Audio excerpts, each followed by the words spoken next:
Never tell these 7 people about your savings and income. Imagine everybody is laughing at a family function, food is going on, and suddenly some relative smiles and asks, "So how much has the salary become nowadays?" The question is small, but many doors can open behind it. Considering it normal conversation, you give an answer, and the very next day your income becomes the discussion of the entire relative circle. The fear begins right from here. Money does not stay only in a bank account, it also makes a place in people's thinking, expectations, jealousy and behavior. And the curiosity is just this: can telling your savings and income to everyone truly become a danger? And who are the people from whom it is better to keep financial privacy protected? In personal finance, as much as earning is necessary, equally necessary is privacy. Because as hard as money is to earn, equally hard it is to keep it safe. We often remember Chanakya from the perspective of policy, politics and economics. A big message of his thinking is considered to be that wealth, strength and weakness should not be kept open everywhere. It is not necessary that every list told in modern articles is the exact line of Chanakya. But in practical life, this point fits very correctly, that opening one's financial position in front of everyone is not wise. This point should also be remembered, that privacy does not mean arrogance or a lie. Privacy means protecting one's hard-earned money from unnecessary discussion and exploitation. Money is not information, it is a power signal too. As soon as someone comes to know your income, savings or investments, he can start looking at you through that very lens. The very first group is distant relatives. Close family many times understands your responsibility, struggle and need, but it is not necessary that every relative is your well-wisher. Distant relatives often do not know your entire story. They see only the number, they do not see the sacrifice, they do not see the EMI, they do not see the responsibility of the family. You casually told that your savings are good. Then at the time of some wedding, function or need, expectation of help from you begins to form automatically. Helping is not wrong, but when the information of your capacity is open to people, then help can become less of a request and more of a pressure. Many times comparison also begins in relationships. He has so much money, still he gave only this much gift. Such things can bring bitterness into relationships. Therefore, while talking to distant relatives, there is no need to tell the exact figure of income. You can say in a simple way, just by God's grace, work is going on. The second group is financially irresponsible friends. Every friend is not bad, but every friend is not correct for financial advice or financial information. Some friends are good at heart, but do not keep discipline in the matter of money. They themselves do impulsive spending and can push others also to do the same. If such a friend comes to know your savings, then he can repeatedly ask for a loan. In the beginning it is a small amount, then slowly the relation becomes uncomfortable. Many times lifestyle pressure also gets created in a friend circle. If people know that you have money, then they expect that you spend more in a dinner, trip or party. Another risk is jealousy. Jealousy does not look open in friendship, but income comparison many times creates distance in the heart. Therefore, if friendship is to be saved, save money boundaries. Help if there is a need, but do not keep the full calculation of your total savings and income in front of any irresponsible friend. The third group is co-workers.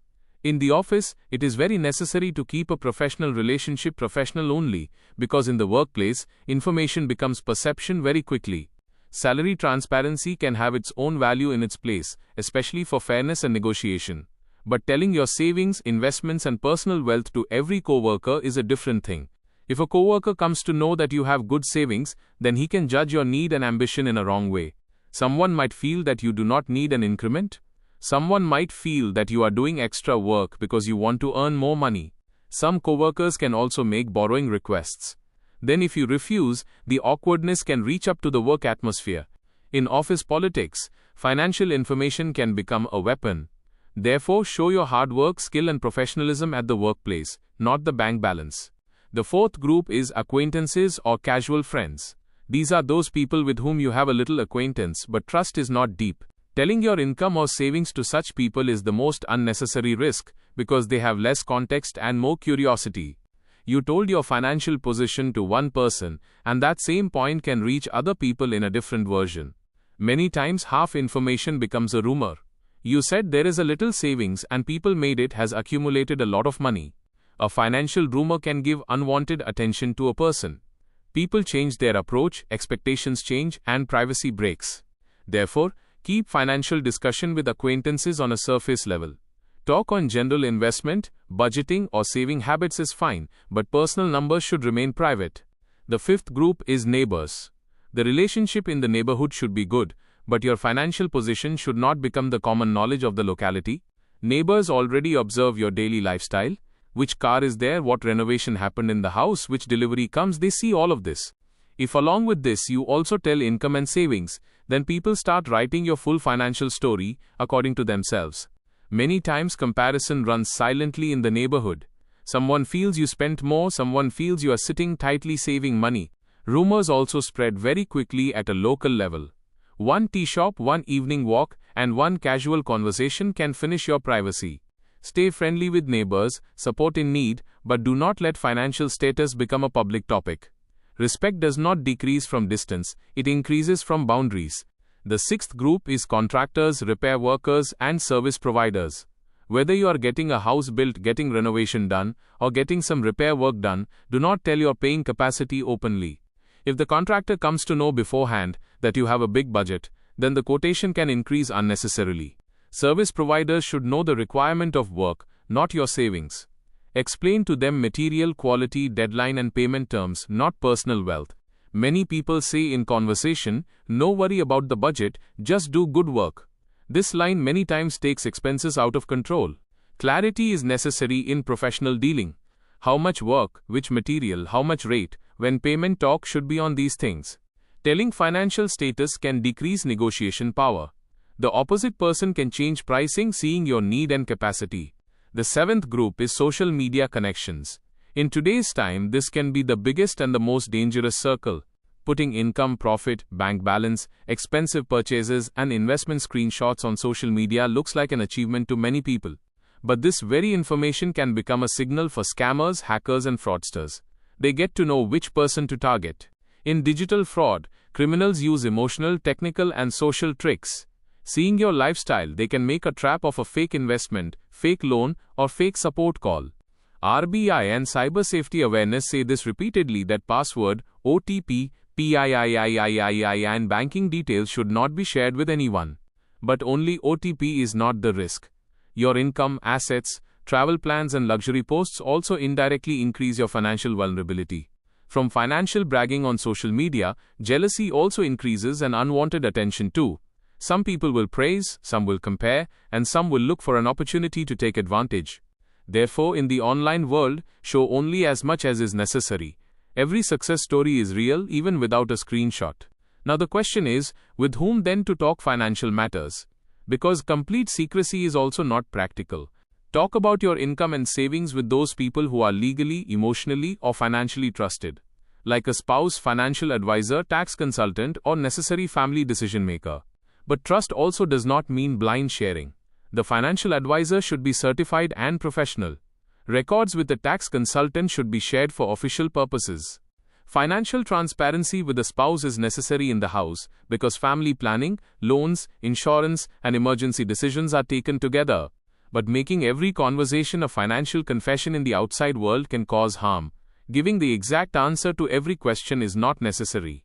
If someone asks, "How much do you earn?" then you can reply politely, "It is going well, it is God's grace." This is not a rude but a mature answer. If someone asks, "How much is the savings?" then you can say, "I keep personal finance details private."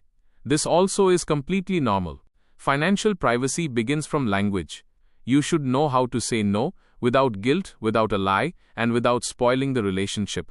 Many people tell the matter of money because they feel that by hiding what will people think. But your privacy is your responsibility, not public approval. The truth is that your income is the story of your hard work. In it, your studies, struggle, late-night work, risks, and sacrifices are included. Every listener will not listen to that story with respect. Some people will listen only to the final number and will make a judgment on its basis. Financial safety does not mean only a bank locker or a strong password. Financial safety means information control too. The fewer people who know your exact financial position, the less chance there will be that you get trapped in pressure, manipulation, or fraud. This does not mean one has to look poor or hide success. The meaning is that success has to be lived with dignity, not with display. You can live a good life, give comfort to the family, help the needy, but there is no need to show the balance sheet to everyone. In today's world, before earning money, one has to learn to save money, and before saving money, one has to learn to save privacy.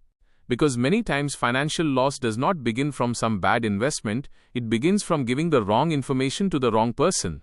The practical message of Chanakya's policy can be understood exactly as this: handle your strength, weakness, and wealth wisely. In a society where pressure of comparison, jealousy, and show-off is increasing, their financial privacy is not a luxury, it is a necessity. In the end, remember, your income is not your identity, it is your responsibility. And your savings are not just a number, they are the protection of your future. Therefore, make your hard-earned money a subject of protection, not a topic of discussion. Because the person who, along with earning his earning, also learns to handle its information, he alone becomes truly financially strong in the long run. This video has taught you something new, or if you feel this information should reach more people, don't forget to like and share the video. Your small share can become valuable and useful information for someone else. If you have any questions related to this topic, or if you would like to share your opinion with us, be sure to write in the comment box. We read every question and suggestion from you, because your feedback inspires us to create better content. And if you want to keep receiving such interesting and reliable information about business, the economy, and the world in the future, then don't forget to subscribe to our channel GRT Business and also press the bell icon so that you get notifications of every new video directly. At GRT Business, we always strive to provide you with accurate, balanced, and reliable information. Our news and analysis are prepared based on information obtained from various news agencies, public sources, and public opinion. We make every effort to verify and validate each fact as much as possible. But in case of any possible error or dispute, the responsibility lies with the respective sources. Our only aim is to present you with a correct and trustworthy perspective so that you can understand any topic better.